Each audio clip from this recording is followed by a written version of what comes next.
tak blízke a pritom možno pre niekoho tak neznáme. Aj to možno tvrdiť o zemi, s ktorou nás spája podobná kuchyňa, zvyky, niektoré slová, ale najmä spoločná história. Predtým, ako sa vyberiete preskúmať krajinu nášho južného suseda, mali by ste o Maďarsku vedieť pár informácií, ktoré sa najlepšie dozviete v tomto videu.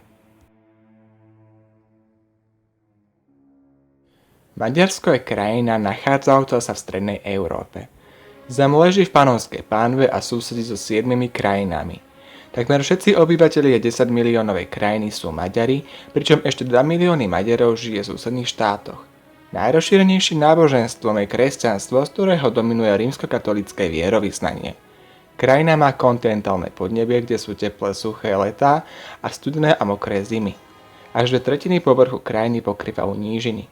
Najvyšší vrch Kékeš, nachádzajúci sa v pohorí Mátra, meria 1014 metrov. Rozšíreným nerastom je bauxit a sú tu tiež ložiska uhlia a plynu. Známym tunajším jazerom je Balaton a krajinou pretekajú aj významné európske rieky ako Dunaj a Tisa. Maďarsko má 10 národných parkov a aj domovom zaujímavých druhov zvierat. Typickými maďarský sivý dobytok, ovca racka, Quononius a polné vtáky, na ktoré sa podobá bajný vták Turul. Východ krajiny pokrýva trávnatá step zvaná Pusta. No vyše polovicu krajiny tvorí orná pôda, kde sa darí nielen obiliu, ale aj paprike, kukurici, cukrovej repe či viniču. Dopravná mapa pripomína pavučinu, ktorej strede sa nachádza hlavné mesto Budapešť. Krajina má zozname pamiatok UNESCO 8 zastúpení. Administratívne členie nadväzuje na historické župy.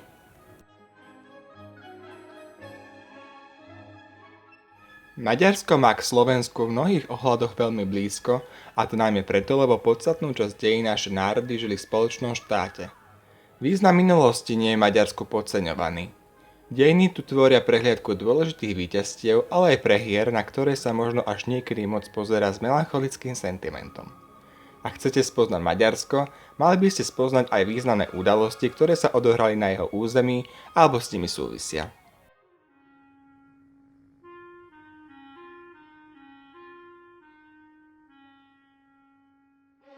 História na území dnešného Maďarska sa začala písať v staršej dobe kamennej. V dobe železnej tu žili ilírske kmene a neskôr Kelti. Na prelome milénia sa oblasť Zádunajska stáva súčasťou Rímskej ríše a vzniká tu provincia Pannonia Inferior. Po 4 storočiach ríša kolabuje a oblasť je podmanená Húnmi. Po smrti Attilu sa na území striedajú Ostrogóti, Longobardi, Gepidi, ale najmä kočovní Avari, ktorí tu založili kaganát. V 9. storočí už je územie pod vplyvom Bulhárov či Slovanov pribynú s Kocelom, ktorý zakladal Blatenské kniežatstvo. V roku 896 prekračuje Karpatskú kotlinu Árpád s 7 kmeňmi starých Maďarov. Povestné boli lúpežné nájazdy či bitky ako tá pri Brezalausburgu, čiže dnešnej Bratislave, alebo na rieke Lech, po ktorej prichádza k usadeniu. Medzi drobnými vládcami vyniká knieža Kejza, vnuk Arpáda, ktorý rozširoval moc, zameral sa na integráciu do kresťanskej západnej Európy a prestavoval štát podľa západných politických a sociálnych modelov. V jeho práci pokračoval aj jeho syn, ktorý sa stal v roku 1000 prvým panovníkom Uhorského kráľovstva ako Štefan I z rodu Arpádovcov.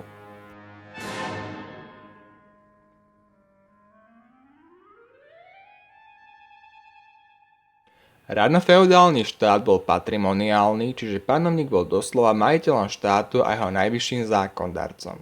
Arpádovci pokračovali v šírení kristianizácie, prijímali systém a zvyky pôvodného obyvateľstva, zväčša odstránili používanie písma rováž a postupne rozšírili Uhorsko do celej Karpatskej kotliny až k brehom Jadranského mora. Rozdeľovanie majetkov priaznivcom zapričinilo oslabenie pozície kráľa. Ondrej II preto v roku 1222 prijal Zlatú bulu. Prvá kontinentálna ústava zakotvuje učenie o svätej kráľovskej korune, ale aj šľachticmi využívané právo jus resistendi et contradicendi. Za panovania Bela IV. V roku 1241 prišlo k zničujúcemu vpádu mongolských Tatárov. To spôsobilo vyľudnenie takmer polovice obyvateľov, no podnietilo to aj výstavbu kamenných hradov a mestských opevnení. Po vymretí Arpádovcov sa postupne k moci dostáva rod Anžu. Ten je spájaný s razením zlatých florénov a územnou expanziou. Po ich vymretí sa na tróne striedajú Luxemburgovci, Habsburgovci či šlachtickým stavom zvolený Matej Korvin. Za jeho panovania prichádza k rozkvetu Uhorska. Milovník vedy a umenia nechal vystaviť renesančný dvor na Vyšehrade s rozsiahlou knižnicou, podielal sa na rozvoji vzdelanosti, zaviedol dan z komína a zriadil stále vojsko tzv. Čierny pluk. Za panovania Jagelovcov prichádza k vydaniu zbierky zákonov Opus Tripartitum, ktoré po Dožovom povstaní zahrňuje aj uzákonenie nevoľníctva. Počas stredoveku prišlo v rôznych obdobiach ku kolonizovaniu niektorých ucelených oblastí Sasmi, Valachmi, Kumánmi či ďalšími etnikami. Koniec stredoveku a nástup novoveku nastáva v roku 1526, kedy uhorské vojsko podcenilo osmanskú hrozbu aj porazené pri Moháči.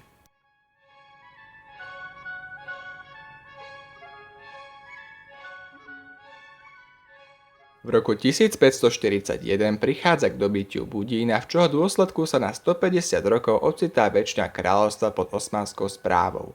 Na zvyšku územia vzniká kráľovské Uhorsko ovládané Habsburgovcami a sedmohradské kniežatstvo na východe. V tomto období prichádza aj k dočasnému presunu hlavného mesta do Bratislavy a cirkevného sídla do Trnavy.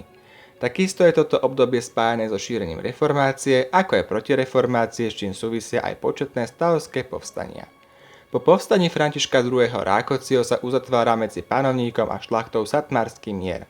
Stavy získali potvrdenie stavovskej ústavy bez práva na odpor a s právom náboženskej slobody, kým Habsburgovcom sa potvrdilo dedičné právo na uhorskú korunu.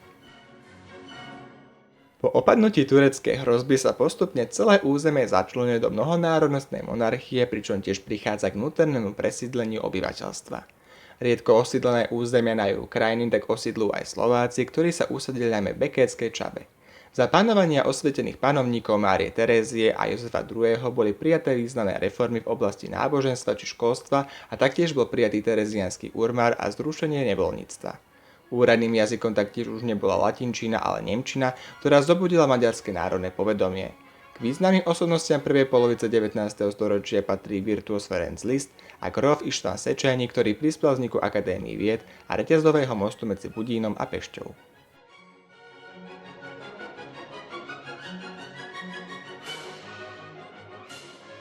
V roku 1848 vyvrcholila v strednej Európe politická a hospodárska situácia, ktorá sa premenila v revolúciu aj v rakúskej monarchii. Odstraneniu zvyškov feudálnych pomerov a formovaniu konštitúcie mali prispieť marcové zákony. Po ich prijatí sa však uhorský sneh začal vzdialovať viedenskej predstave unitárneho štátu a preto vec začala byť riešená aj silou. Atmosféru doby zachytáva vo svojich básnach Sándor Petőfi. Revolúcia však ďalej prerastala a v Debrecene bola Košutom vyhlásená samostatnosť a detronizácia Habsburgovcov. Boj o nastolenie zmeny pomerov končí prehratou bitkou pri Világoši v roku 1849 a nastolením neoabsolutizmu. Rakúsku sa po prehratých vojnách a vnútropolitickej kríze javí ako východiskovým riešením prechod ku konštitucionalizmu, čoho dôsledkom bolo aj federatívne usporiadanie monarchie. Obsahom rakúsko-uhorského vyrovnania z roku 1867 nebolo riešené národnostné otázky v celej monarchii. Nasledujúce obdobie je spájane s duchovným, ekonomickým a kultúrnym rozvojom Maďarov. Politické pomery za Litavsku ale boli poznačené odmietaním vzťahov maďarských vládnych vrstiev emancipačným hnutiam nemaďarských národov. Silná maďarizácia sa prejavila prijatím národnostného zákona a apóniou zákonov, úradným jazykom sa stala maďarčina, boli zrušené slovenské školy, či prišlo k pomaďarčeniu priezvisk a obcí. Koniec jednej epochy nastáva s koncom prvej svetovej vojny, ktorú Rakúsko-Uhorsko prehralo. To, čo sa zdalo pri vyrovnaní vyhovujúce, už teraz nestačilo, lebo už neexistovalo žiadne uspokojivé riešenie sporných otázok a preto prišlo k zániku celého štátneho útvaru.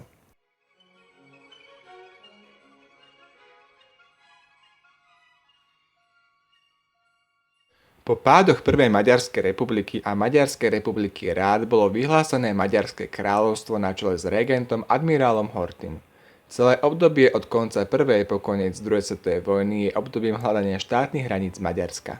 Hranice, ktoré upravuje Trianonská mierová zmluva zo 4. júna 1920 boli síce prijaté, no v národe vyvolali pocit potupy a hanby. Trianon určoval vzťahy Maďarska k susedným krajinám s maďarskými menšinami a významne ich ovplyvňuje aj dodnes. Krajina sa v tomto období orientovala k smerom k fašistickému Taliansku a nacistickému Nemecku, ktorému dopomohli aj k čiastočnej revízii Trianonu. Maďarsko získalo postupne časť pohraničných území v smere hodinových ručičiek, počnúc s južnými časťami Československa prvou videnskou arbitrážou až okupovaním časti Jugoslávie počas druhej svetovej vojny. Po nezdarenom pokuse o separátny mier sa k moci dostavujú radikalisti zo šípových krížov. S nimi sa spája aj obdobie maďarského holokaustu, kedy prišlo k deportácii 100 000 Židov. Ku koncu vojny bola Budapešť poničená a po vojne prišlo k navráteniu územného rozsahu štátu do podoby upravenej v Trianonskej zmluve s výnimkou 3 dedín, o ktorej sa rozšírilo Bratislavské predmestie.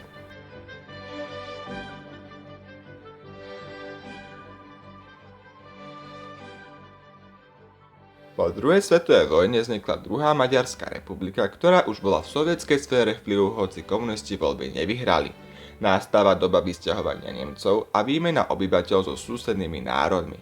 Po smrti Stalina prichádza k liberalizácii pomerov a k moci sa dostáva reformný Imre Nagy. Pokusy o premenu režimu končia v roku 1956, keď prišlo k povstaniu a jeho potlačeniu sovietským vojskom.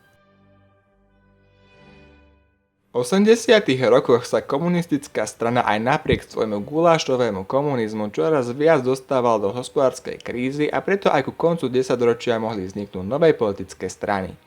Jánoš Kádár už nebol v čele komunistickej strany a mohlo tak prísť postupnému prechodu k demokracii, ktorý sa završil v slobodných voľbách v roku 1990. Krajina následne začala prijímať reformy a vstúpila v neskorších rokoch do NATO a Európskej únie.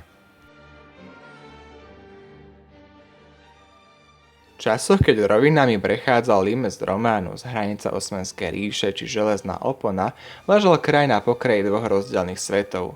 Všetko sa ale neustále mení a preto Maďarsko môže byť pyšné aj na obdobia, keď bolo stredobodom významných udalostí.